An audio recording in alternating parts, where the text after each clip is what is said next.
also of empowering Kenyans comes in. Yeah. Kenyans need to be empowered with information, with knowledge, so that they can know when and where to get proper services as they need it.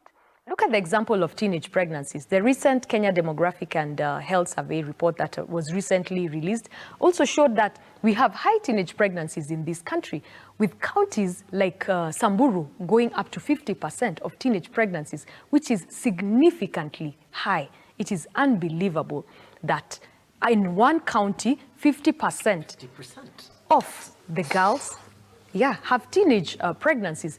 And this is directly linked to education. Women or girls who are educated are unlikely to have teenage pregnancies. Yes.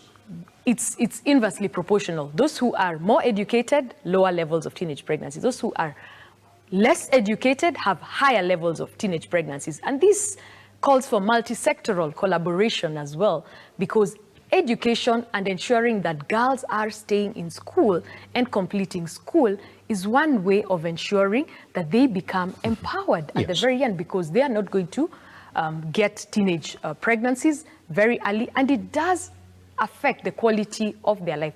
If you see young girls getting pregnant when they're below 18 years, it impacts their lives. It impacts them for the rest of their lives. Chances are, especially in some of our communities where we see child marriages have been embraced, which is a retrogressive culture.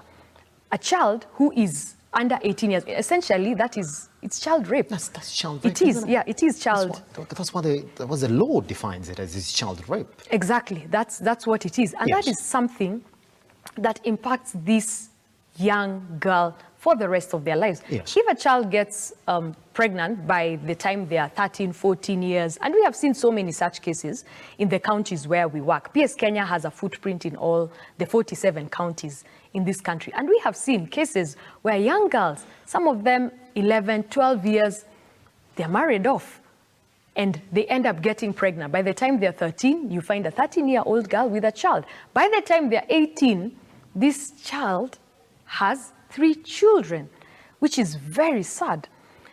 And by the time this lady is even 30 years, they have up to 8, 9 children, and they're not in a position to cater. To support this child as well. And it impacts on the quality of the life of this woman, all those children, because chances of a woman who got a child as a teenager, this teenager is also likely to get a child as a teenager again. So it's a cycle that continues over and over again. So what we do as PS Kenya, number one, we educate, we empower these young girls with choices.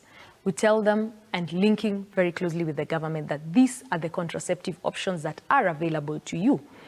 And should they choose, once they're empowered, they know these are the options available. Should they choose to pick up any contraceptive method, we also walk the journey with them. We help them space and time their pregnancies, and we don't deal with a girl alone. There's also a man involved somewhere. That's true. So we bring the man in as well and have that conversation with him. While working with local leaders, our initiatives are very locally rooted so that it's sustainable and brings in a lot of local knowledge as well, because the people who are in the grassroots really are the ones who understand how to tackle this. So we look for local champions who have, for example, women who have teenage girls, who have children. They are our voices down at the community. They speak on our behalf. And once we've given this girl, those choices, again, we economically empower them.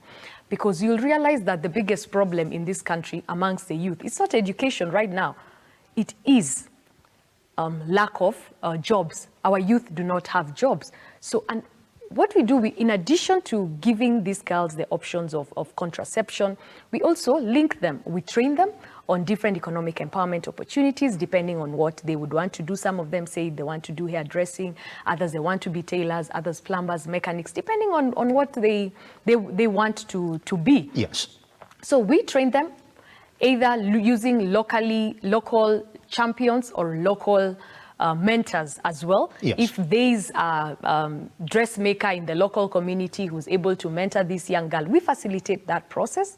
And also we link them to a market in the local community. For example, in Kilifi County, where we have a model that we've implemented and it's actually thriving very well, we also link this girl, we group them in groups of girls, at least 10 to 15 girls, and link them with a local mentor. For example, if it's dressmaking, then we link them with the local school as well, so that this school provides a ready market for them. The schools are always requiring uniforms and children are always growing. So we link this girl to this mentor and also to a market that is ready for them. Pretty much. In the second